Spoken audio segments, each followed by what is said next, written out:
this is your girl Wakeji Kamore, and welcome to Reflections by Wakeji Kamore.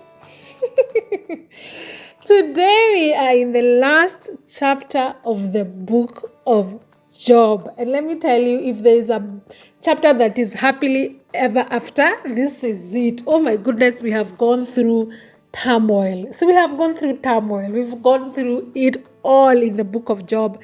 I feel like the book of Job did not even start, it didn't start like nicely, like 2 chapters nicely, 3 chapters nicely. Like the first chapter like this, we were introduced to Job, and immediately after that, calamity. I think there was no time to even breathe.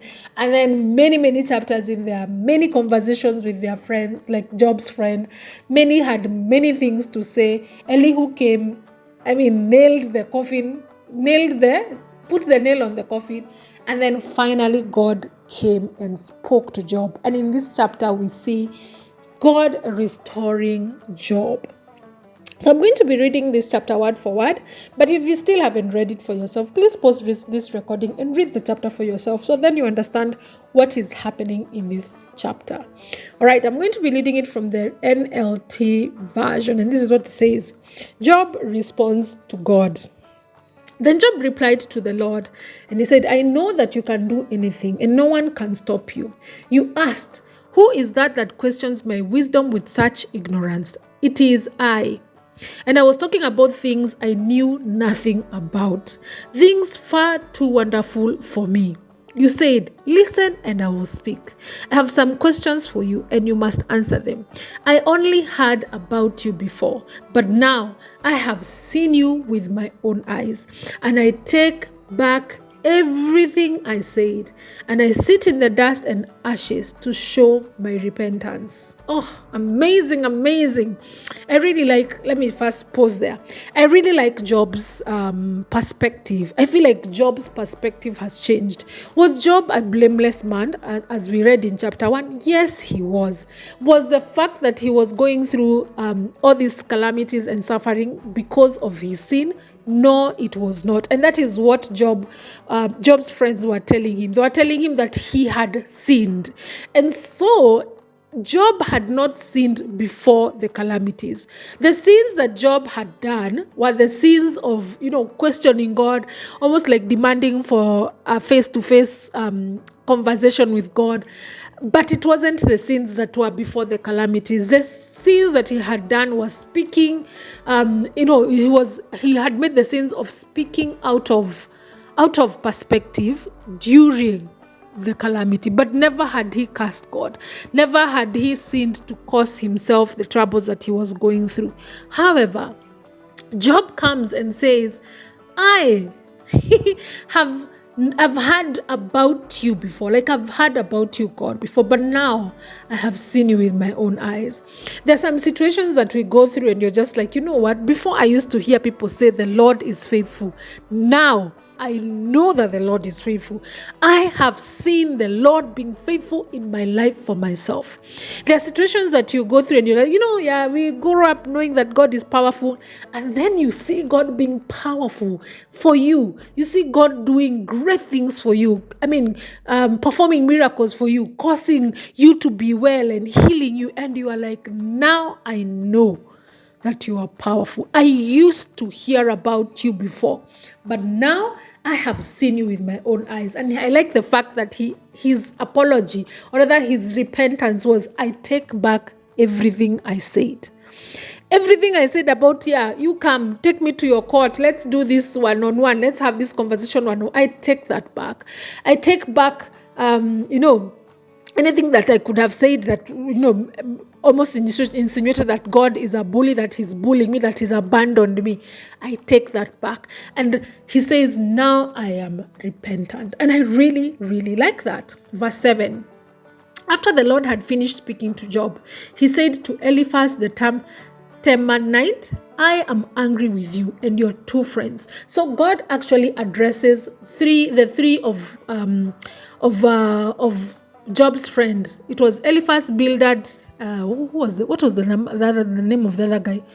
Zophar. And he told them, I am angry with the 2 of you, for you have not spoken accurately about me as my servant Job has.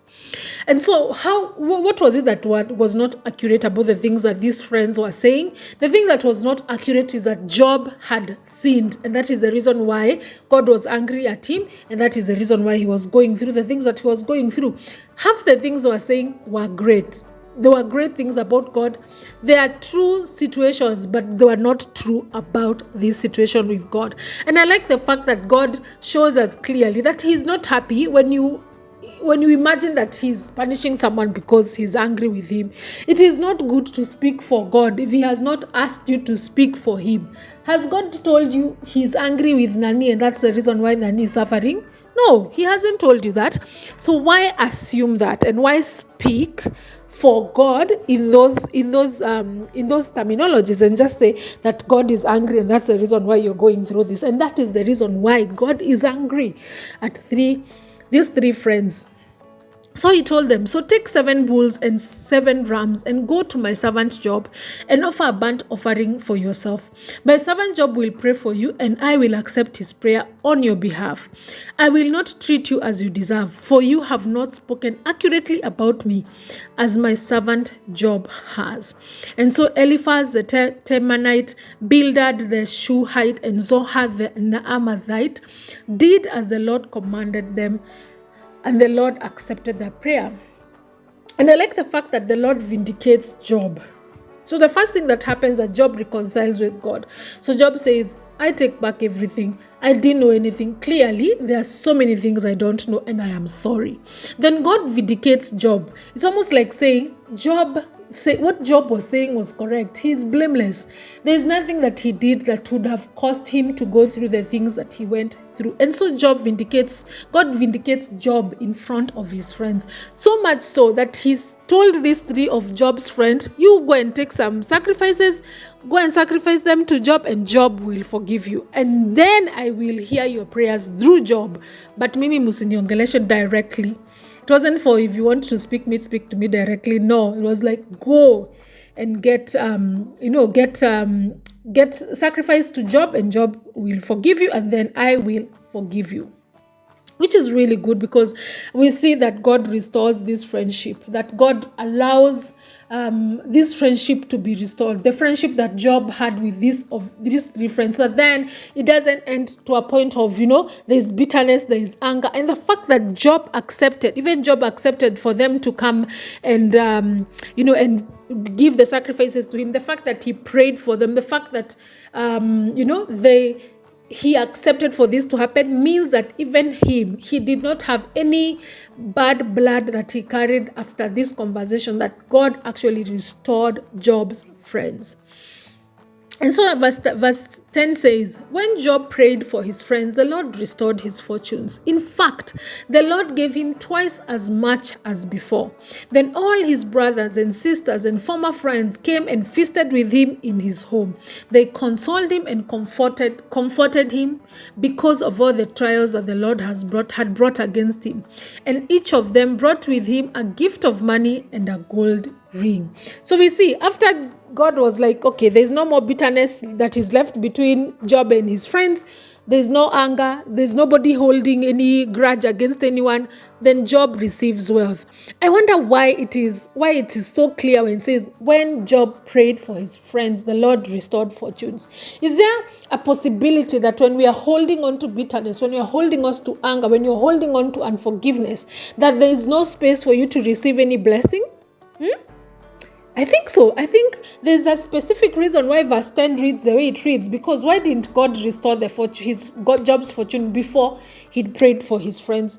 I think God is trying to tell us that when we are holding on to anger, to bitterness, to grudges, to unforgiveness, that there is no space for us to receive blessing, that you have to let go, you have to forgive, you have to pray for your enemies, you have to be in a space where you live holding no grudge, holding not as in refusing to forgive, not holding bitterness against anybody, not holding unforgiveness against anybody, then you can receive your true blessings. I like the fact that the Lord not only restores Job's wealth, but he also restores his family and his friends. And these people don't just come, they bring him money and gold rings. That means that the Lord actually restores Job's wealth. Another thing that we see is that God restores his animal wealth. And he says, so the Lord blessed Job in his second half of his life, even more than in the beginning. For now, he had 14,000 sheep, 6,000 camel, 1,000 teams of oxen, and 1,000 female donkeys. He also gave Job 7 more sons and 3 more daughters. I like the fact that he says more. Okay, first let's go back to the animals. So first, at the beginning of the book, we see that Job had 7,000 sheep. Now he has 14,000, which is double. He had 3,000 camel. Now he had 6,000 camels. He had 500 teams of oxen. Now he has 1,000. He had 500 female donkeys. Now he has 1,000 female donkeys. And so everything is double. So he's doubled his wealth. He doubles his animals. And the thing that I find very interesting, the Bible doesn't say that the Lord gave him 7 sons and 3 daughters. He says 7 more sons and 3 more daughters. That means even the children were doubled, because if you look at it, at the beginning of the book, Job had 7 sons and 3 daughters. And now those 7 sons and 3 daughters, my assumption is that they're in heaven. So God has 10 children in heaven. Job had 10 children in heaven and 10 children on earth. Because if God was like, okay, these children died, they are no longer existing, not here on earth and even not in heaven. He could have just said God gave him 10 children, or 7 sons and 3 daughters. But he said 7 more. The fact that the word more is there, it means that God is still counting. The 7 sons that had died, and then 7 more. The 3 daughters that had died, and 3 more. Because it's almost like we are being told that according to God, these children still lived. They might not necessarily be in the physical world that we know, but God still considered the lives of these children as children that are living, that Job's children were still living. And so God gave Job double of everything, double of the children, double of the animals, and even double of his wealth. And it says that it says he named his first daughter Jemima, the second Keziah, and the third Keren Hapuch. In the land there were no women as lovely as the daughters of Job, and their father put them into his will along with their brothers. And then Job lived another 140 years after that, living to see 4 generations of his children and grandchildren. Then he died, an old man who had lived a long, full life. Oh, so that Bible book ends well. I feel like it really, really ends well. And I like the fact that God restored everything that Job had felt that he had lost. I like the fact that his friends are around him, his family are around him. I believe that he is well. We see that he didn't die. So he had a long, full life. It doesn't say long and healthy life. So his health was restored. He restored everything that he had lost. And over and above that, he made it double. He got double of everything that he had lost. I'm imagining that, my imagination, it doesn't say here whether it's the same wife who he had in the first chapter, but I believe whether it's the same one or not, I'm just like everything was double. Maybe he actually gave him a different wife, because now he has double things. He lost a wife, he got a wife. You get a wife, even you get a wife, I believe that he got double, and that is the Lord that I serve, a Lord that restores, a Lord that when he allows calamity to come your way, if you just sit there and trust the Lord and you say, I may not understand what's happening, but I trust that the Lord is greater than the problems that I'm going through, that I trust that the Lord is bigger than Satan, who is trying to end my faith, that if you sit there and trust the Lord, even in calamity, that the Lord is going to not only rescue you from this calamity, but he's also going to restore you, because the Lord is in the business of restoring us. And every single time the Lord restores, he restores better than what we have lost before. And that is the end of the chapter. I will be doing, just an overview of the book of Job. What are the main lessons that we have learned from the book of Job? And then after that, we are going to be taking a break until January, when we are going to start the book of Psalms.